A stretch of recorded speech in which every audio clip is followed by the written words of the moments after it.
Hello po. Gagawa tayo ng merienda gamit ang kamote. Ayan, hiwain na po natin ng ganyan. Pinakuluan na po natin ito at iba po ay nakain na po natin. So, meron tayong natira at gawin natin ito ng isang masarap na merienda. Ayan, hatiin na lang natin ganyan.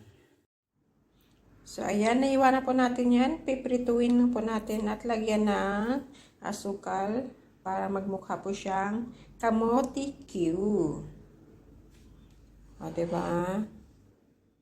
So, magpapainit lang po tayo ng kawali at lagyan ng mantika. At ilagay ang ating mga kamote.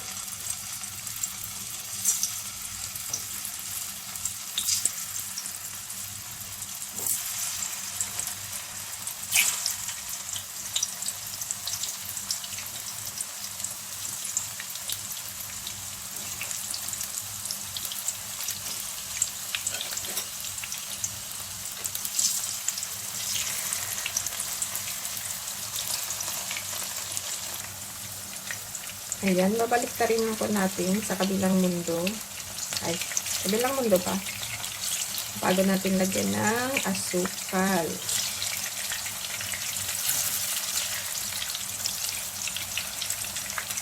Pachong ikot-ikot.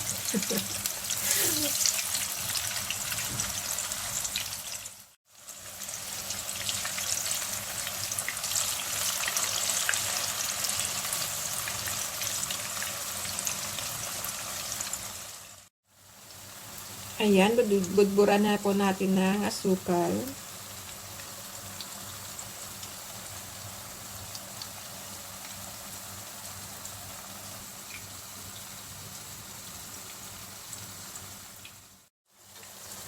Ayan, balik na rin po natin ulit at lagyan ng asukal sa kabila. At antayin na po natin na magpula-pula po siya. Kapag nagpula-pula na po siya, pwede na po natin itong alisin. Ayan. Balik-balik na rin po natin from time to time para mag-coat po yung asukal na nilagay natin. Matutunaw din po yan. And wag po kayong mag-alala kasi nakikita nyo marami tayong oil. Yung oil na po yan, pwede rin natin yan itabi at gamitin sa ating pagluluto tulad ng adobo kasi naglalagay tayo ng asukal sa adobo, diba? Pwede pong gamitin yung matika na to or kapag gagawa tayo ng pancake, ayan. Pwede natin yan i-mix sa pancake or cakes. O, diba? Walang sayang.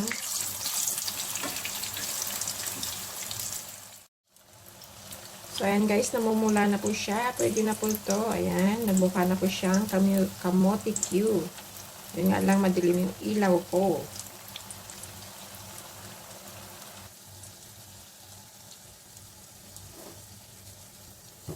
Ayan, kung hindi ka marunong magamit ng chopsticks, ganito na lang ang inyong gawin sa inyong chopsticks dyan.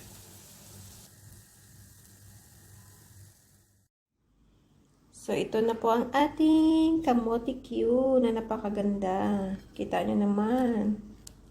Ayan. Sarap na ito. Ayan o, may asukal po o. Ano pa inaantay nyo? Kain na tayo. Thank you for watching, guys.